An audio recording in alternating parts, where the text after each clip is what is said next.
اس وقت محمد قاسم نے یہ بیان دیا کہ آج قرآن کی اس آیت کے اوپر میرا یقین بہت مضبوط ہو گیا.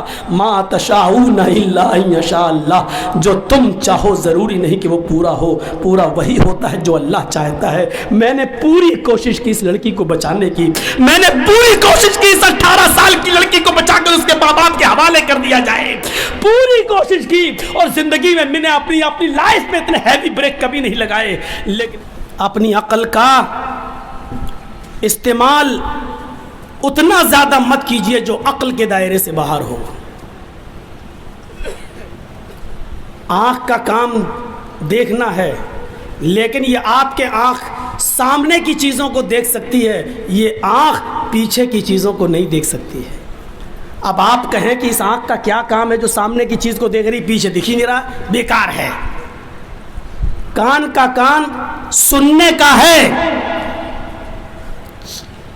آپ یہاں بیٹھ کر میری آواز سن سکتے ہیں، لیکن 2 کلومیٹر دور جب آپ چلے جائیں اور مائک بھی نہ ہو تب آپ کا کان میری آواز نہیں سن سکتا بغیر کسی آلے کے. اب یہ مت کہنا موبائل میں تو لندن بھی سن لیتے ہیں لوگ بغیر کسی آلے کے.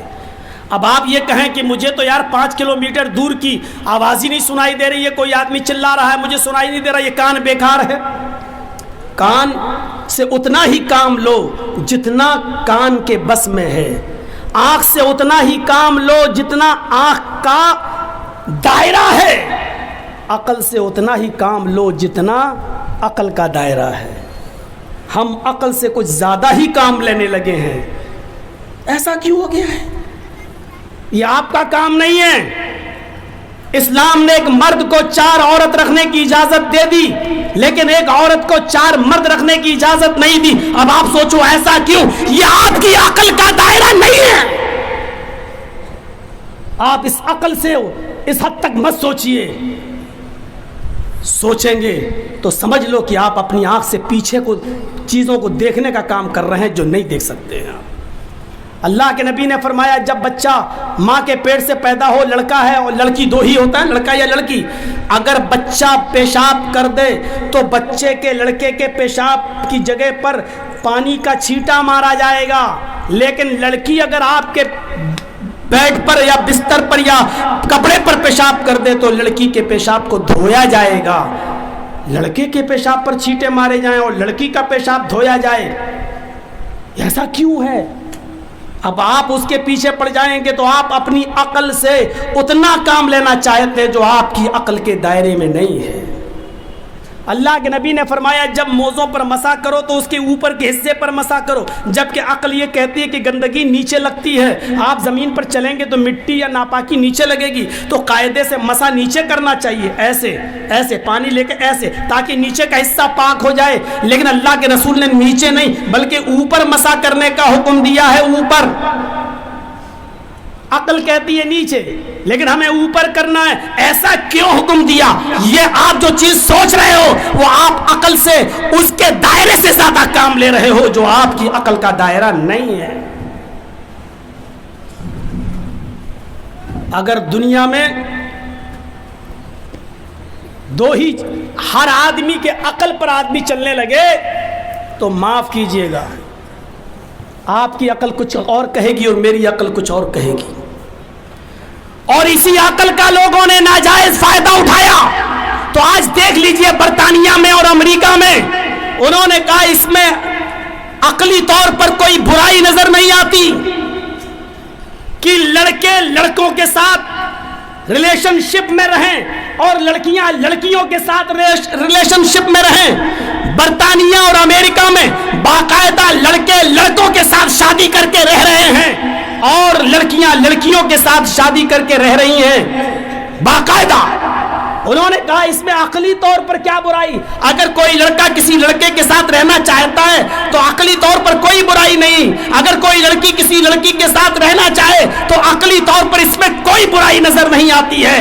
یہ عقل کا ناجائز فائدہ اٹھایا گیا ہے، یا یوں کہہ لیا جائے کہ اپنی عقل کو اس کے دائرے سے بڑھا کر اس کے اوپر بوجھ ڈال دیا گیا ہے جو عقل کا کام نہیں تھا، لیکن انہوں نے اپنی عقل کا ناجائز استعمال کیا. تو یہ ایسی چیزیں، ورنہ آپ کے سپریم کورٹ کے اندر بھی یہ چیز پاس ہو چکی ہے بھارت کے اندر سے کہ اگر آپ کی بیوی بھی آپ کی مرضی کے مطابق اگر آپ کے بستر پر نہیں سوتی ہے تو آپ اس کو زبردستی اس کے ساتھ ہم بستری نہیں کر سکتے ہیں. اگر آپ نے زبردستی اپنی بیوی کے ساتھ ہم بستری کی تو یہ بھی ریپ مانا جائے گا. یہ آپ کے بھارت کے قانون کا ایک حصہ ہے، سپریم کورٹ کا ایک حصہ ہے. آپ کے بھارت کے سپریم کورٹ کا ایک قانون یہ بھی ہے کہ اگر آپ کی بیوی ہے، آپ نے کانٹیکٹ کیا ہے، آپ اس کے شریر کے مکمل مالک نہیں ہیں، اگر وہ اپنی مرضی سے آپ کی بیوی ہوتے ہوئے بھی اگر کئی لوگوں کے ساتھ ریلیشن رکھنا چاہے تو آپ اس کے اوپر کیس نہیں کر سکتے ہیں، کیونکہ اس کا جسم ہے، اس کی مرضی ہے.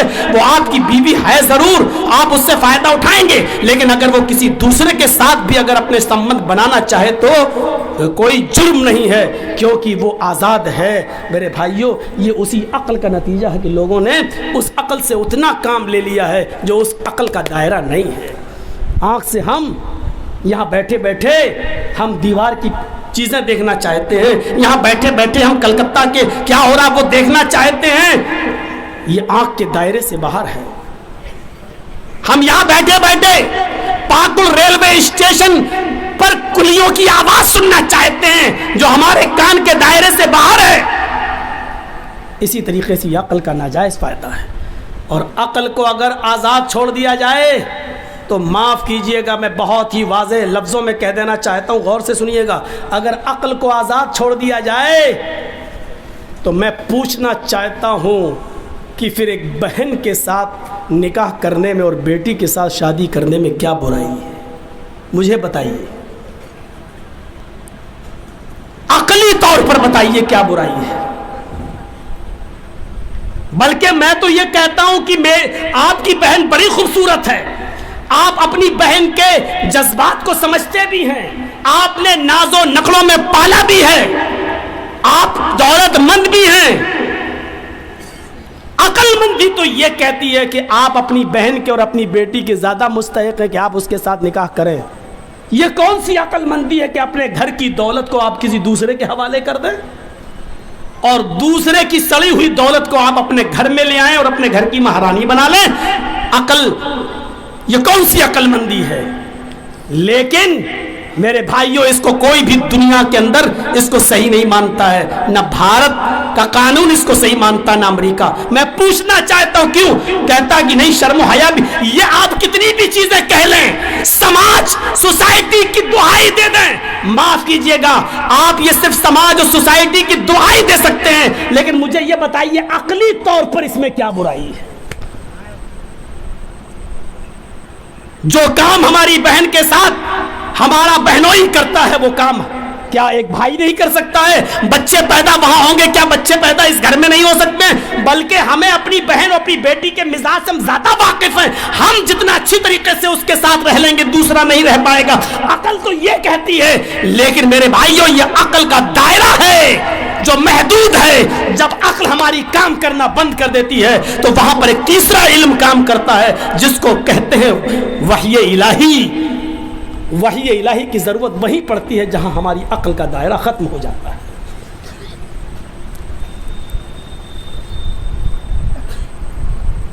میرے بھائیوں، اس بات کو سمجھنے کی کوشش کریے. آپ ہم جو چیز سوچیں ضروری نہیں کہ وہ سچ ہو، اس لیے عقل کا ناجائز استعمال کرنا چھوڑ دیجیے. یہ شریعت نے بتایا ہے کہ بہن کے ساتھ رشتہ تم نہیں کر سکتے ہو، یہ شریعت نے بتایا ہے، وحی الہی نے بتایا ہے کہ بیٹی کے ساتھ نکاح کرنا حرام ہے. یہ شریعت نے بتایا ہے کہ ماں کے ساتھ نکاح کرنا حرام ہے. یہ وحی الہی طے کرتی ہے کہ تم خالہ کے ساتھ نکاح نہیں کر سکتے ہو. یہ وحی الہی طے کرتی ہے کہ تم پھوپھی کے ساتھ نکاح نہیں کر سکتے ہو. عقلی طور پر کوئی برائی نہیں ہے، لیکن عقل کا ایک دائرہ ہے، اور جہاں عقل کا دائرہ ختم ہو جاتا ہے وہیں پر پھر ایک تیسرا علم کام آتا ہے، اور اس علم کا نام ہے وحی الہی. اس لیے اس دنیا کو ایک تیسرے علم کی ضرورت ہے، وحی الہی کی. دنیا کا نظام اگر اپنی اپنی عقلوں سے چلاؤ گے تو ہر انسان کی عقل ایک دوسرے سے الگ ہے، ایک دوسرے سے الگ ہے، ایک یہ کہے گا دوسرا وہ کہے گا۔ اس لیے جہاں ہماری عقل کام کرنا بند کر دے تب حکومت کا نظام ایک تیسرے علم سے چلایا جائے گا، اور وہ تیسرا علم ہے وحی الہی، پھر وہ شرعی نظام ہے۔ جب شرعی نظام نافذ ہوگا میرے بھائیو وہاں پھر کسی کی عقل ختم ہو جائے گی، اس لیے کہ تمہاری عقل یہ کہتی ہے، اس کی عقل یہ کہتی ہے۔ ایک عقل کہتی ہے زناکار نے زنا کیا ہے اس کو 2-4 مہینہ جیل میں رکھ کے سزا دے دو، ایک عقل یہ کہتی ہے کہ نہیں اس کو پتھروں سے مار مار کے ہلاک کر دو، اس کو اس سماج میں جینے کا حق نہیں ہے۔ کل تک اس سزا کو لوگ روڑی وادی سزا کہتے تھے، اور جب ہندوستان میں بھارت میں جب بلاತ್ಕಾರ اور ریپ کے کیس بڑھے تب راج ٹھاکرے کو بھی کہنا پڑا کہ اسلام کی سزا ان کے اوپر لاگو کرو، پتھروں سے مار مار کے ان کو ہلاک کر دو اور ختم کر دو۔ میرے بھائیوں بتاؤ، ہماری عقل یہ کہتی ہے کہ چور کے ہاتھ کاٹ دینے کے بعد وہ بیچارہ مجبور ہو جاتا ہے، پھر کمانے کے لائق نہیں ہے، اس لیے چور کے ہاتھ نہیں کاٹنا چاہیے۔ اگر ہاتھ کاٹ دیں گے تو زندگی بھر پھر وہ محنت نہیں کر سکے گا، مزدوری نہیں کر سکے گا۔ ایک عقل یہ کہتی ہے کہ چور کا ہاتھ نہیں کاٹنا چاہیے، ایک عقل یہ کہتی ہے کہ اگر چور کا ہاتھ کاٹ دیا جائے گا تو پھر تمام لوگوں کی سامان کو اور مال کو چوری سے محفوظ کر لیا جائے گا، پھر کسی کی ہمت نہیں پڑے گی کہ وہ کسی کے مال کی چوری کرے، کیونکہ اس کی سزا دیکھنے کے بعد پھر چوروں کے حوصلے پست ہو جائیں گے۔ ایک عقل یہ کہتی ہے، اب بتائیے کون سی عقل کو کام میں لایا جائے؟ اس لیے جب انسانوں کی عقلیں ٹکرانے لگیں تو وہاں ایک تیسرا علم کام آتا ہے، اور اس علم کا نام ہے وحی الہی۔ پھر کتاب و سنت اور شرعی نظام کے تحت نظام کو چلایا جائے، ملکی نظام کو۔ جیسے اس دہریے نے سوچا اپنی عقل سے کہ اتنا سا پھل تو اوپر اتنا بڑا نیچے، جب ناک پہ گرا تب ہوش ٹھکانے آ گئے۔ آپ جو چاہیں، مجھے معلوم ہے سن 1957 کا تقریباً واقعہ ہے، 57 کا واقعہ، 1957 کا۔ چھوٹی لائن چلتی تھی، چھوٹی لائن گورکھپور سے گونڈا کے لیے چھوٹی لائن ایک چلتی تھی، اور وہ کوئلے والا انجن اس میں لگا ہوتا تھا پہلے۔ تو جب اس میں گاڑیاں، ایک ٹرین، اس کا ڈرائیور ہے محمد قاسم نام کا، سنیے، محمد قاسم نام کا ڈرائیور گاڑی ٹرین چلا رہا ہے، اور جب ٹرین گورکھپور سے بڑھنی اور بڑھنی کو کراس کرتے ہوئے جب وہ کوا پور اسٹیشن کے پاس سے گزری اور تلسی پور کے پاس سے ایک پل تھا، اس پل کے پاس کو کراس کرنے کے بعد آگے بڑھتی ہے تو ٹرین ڈرائیور نے، محمد قاسم نے دیکھا کہ ایک 17-18 سال کی ایک لڑکی دوڑتی ہوئی چلی آ رہی ہے، اور وہ ٹرین کی پٹری کے نیچے آ کر لیٹ گئی ہے، خودکشی کرنا چاہتی ہے۔ ٹرین کے ڈرائیور نے ہیوی بریک لگائے، کوشش کی کہ ٹرین کو روکیں، لیکن چونکہ وہ زیادہ دور نہیں تھی لڑکی، اس لیے ڈر تھا کہ ہم بریک ایک دم تو بریک لگیں گے نہیں، بریک دھیرے ہی دھیرے لگتے ہیں ٹرین کے، لیکن اس نے کوشش کر کے ٹرین کے بریک کو لگانے کی کوشش کی، ہیوی بریک لگائے، اور بریک لگانے میں وہ کامیاب ہوا۔ جب اس نے مڑ پیچھے دیکھا تو کیا دیکھتا ہے کہ لڑکی میں اور ٹرین کے پہیے میں صرف ایک بالشت کا، ایک بتے کا فرق ہے۔ لڑکی ٹرین کے پہیے کے نیچے ہے لیکن ایک بالشت رہ گئی ہے، اگر ایک بالشت اور گاڑی آگے بڑھ جاتی تو لڑکی کے اوپر چڑھ جاتی۔ ٹھنڈی سانس لی کہ لڑکی بچ گئی۔ ٹرین کا ڈرائیور نیچے اترتا ہے، اتنے میں کھیت میں کام کرنے والے لوگ اس لڑکی کو بچانے کے لیے جب دوڑتے ہیں تو ٹرین کے ڈرائیور کے ساتھ ساتھ لوگ وہاں جمع ہیں۔ جب اس لڑکی کو اٹھایا جاتا ہے، اس کی سانس سونگی جاتی ہے، دل کی دھڑکن دیکھی جاتی ہے، تو پتہ چلتا ہے کہ لڑکی ہارٹ اٹیک سے مر چکی ہے۔